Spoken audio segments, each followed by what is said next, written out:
আসসালামু আলাইকুম প্রিয় দর্শক, আন্তর্জাতিক রাজনীতি নিয়ে দীর্ঘদিন পর আপনাদের সামনে আসলাম। সম্প্রতি বাংলাদেশ এবং ভারতের মধ্যে সম্পর্ক ব্যাপক অবনতি হয়েছে। সম্পর্ক অবনতির পেছনে দুটি প্রধান কারণ।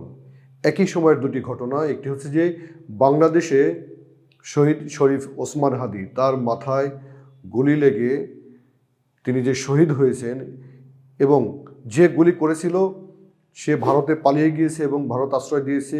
এই ঘটনাকে কেন্দ্র করে বাংলাদেশের জুলাই যুদ্ধ থেকে শুরু করে কোটি কোটি মানুষ যারা ভারতীয় আধিপত্যবাদ বাংলাদেশে মেনে নিতে চান না, তারা ভারতের বিরুদ্ধে ক্ষোভে ফুঁসছেন।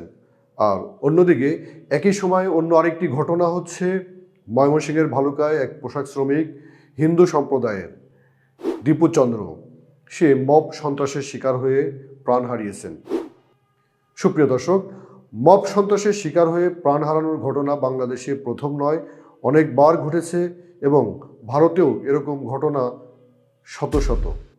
সুপ্রিয় দর্শক, এই মব সন্ত্রাসের শিকার হয়ে বাংলাদেশে সর্বশেষ যিনি প্রাণ হারিয়েছেন, সেই ঘটনাকে কেন্দ্র করে আমরা দেখেছি ভারতে সেখানে হিন্দুত্ববাদী সংগঠন, আরও সুস্পষ্টভাবে বললে কিছু উগ্র হিন্দুত্ববাদী সংগঠন এবং ক্ষেত্রবিশেষ কিছু কিছু রাজনৈতিক দলও তারা বাংলাদেশ হাইকমিশন ঘেরাও, সেখানে বন্ধ করে দেওয়া বা ভাঙচুর করার জন্য উদ্যোগী হওয়া, এই ধরনের কার্যক্রম পরিচালনা করেছে।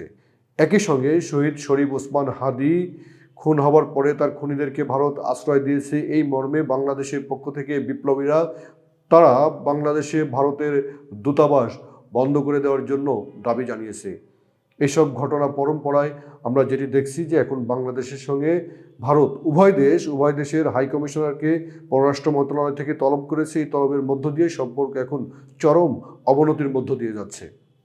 সুপ্রিয় দর্শক, আসুন আমরা দেখি যে ভারতের এই যে হিন্দুত্ববাদী সংগঠন যারা বাংলাদেশ হাইকমিশন, বিশেষ করে দিল্লিতে বাংলাদেশের হাইকমিশন ঘেরাও করেছে, বিক্ষোভ করেছে এবং সেখানে বিশৃঙ্খলা তৈরি করেছে, সেখানে এক ধরনের ভয়ের পরিবেশ তৈরি করেছে, সেটি কিন্তু বাংলাদেশে ঘটেনি। বাংলাদেশে ভারতের যে হাইকমিশন অফিস রয়েছে সেখানে বাংলাদেশের কোনো আন্দোলনকারী যায়নি।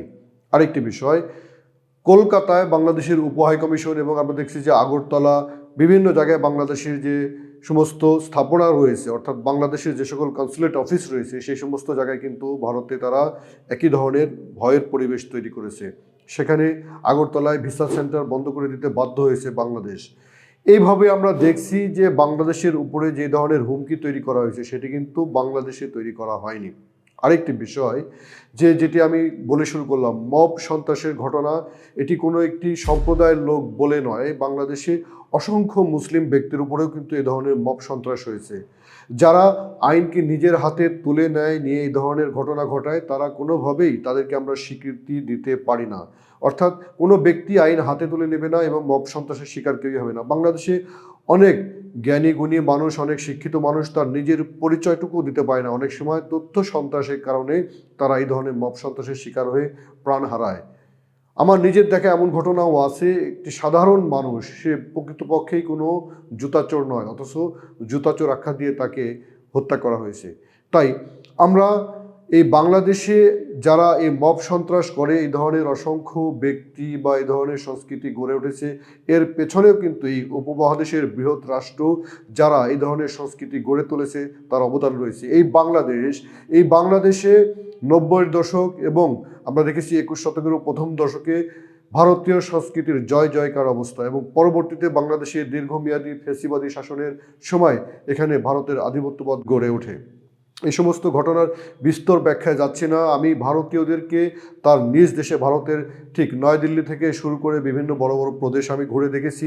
ভারতীয়দেরকে আমি কুয়ালালামপুরে দেখেছি, আমি ভারতীয়দেরকে ইউরোপে দেখেছি, ভারতীয়দেরকে আমি মধ্যপ্রাচ্যেও দেখেছি। তাদের আচার আচরণ বিভিন্ন ক্ষেত্রে আমি দেখেছি। তা থেকে আমার একটি কমন সেন্স তৈরি হয়েছে, একটি কমন রিডিং তৈরি হয়েছে। সেই রিডিংটা হচ্ছে যে ভারত কালচারালি অতটা সভ্য হতে পারেনি। আমাদের বাংলাদেশে যে সকল অসভ্য মানুষ তৈরি হয়েছে তারাও মূলত এই সাংস্কৃতিক আধিপত্যবাদকে মেনে নিয়ে সেই ধরনের সংস্কৃতি নিজেদের মনে মগজে রক্তে গেড়ে নিয়েছে। তাই একটি মব সন্ত্রাসকে কেন্দ্র করে সেটিকে ধর্মীয় ইস্যু তৈরি করে যে সকল ঘটনা ঘটানো হচ্ছে সেটি কোনোভাবেই প্রত্যাশিত নয়। বাংলাদেশ অনেক সাম্প্রদায়িক সম্প্রীতির দেশ। বাংলাদেশের হিন্দু সম্প্রদায়ের লোকরাও জানে যে বাংলাদেশ কতটা সাম্প্রদায়িক সম্প্রীতির দেশ, এবং এখানে মুসলিমরাও হিন্দুদের সঙ্গে সাম্প্রদায়িক সম্প্রীতি বজায় রাখে। সুতরাং দিল্লি থেকে কি বলা হচ্ছে, সেখানকার হিন্দুত্ববাদী সংগঠনগুলো কি বলছে, বিশ্ব হিন্দু পরিষদ কি বলছে, বজরং কি বলছে, সেগুলো আমাদের বিবেচ্য নয়। এখানে যে সাম্প্রদায়িক সম্প্রীতি রয়েছে সেটিকে নষ্ট করার জন্য এদেশের ভেতর থেকে কোনো কার্যক্রম পরিচালনা করা হয় না, বরং আমি মনে করি ওপার থেকে, ওপারের এই হিন্দুত্ববাদী সংগঠনগুলো যে ধরনের কথা বলে বা তারা যে ধরনের আচরণ করে, সেটি এদেশের হিন্দু সম্প্রদায়ের লোকজন ভালোভাবে গ্রহণ করতে পারে না।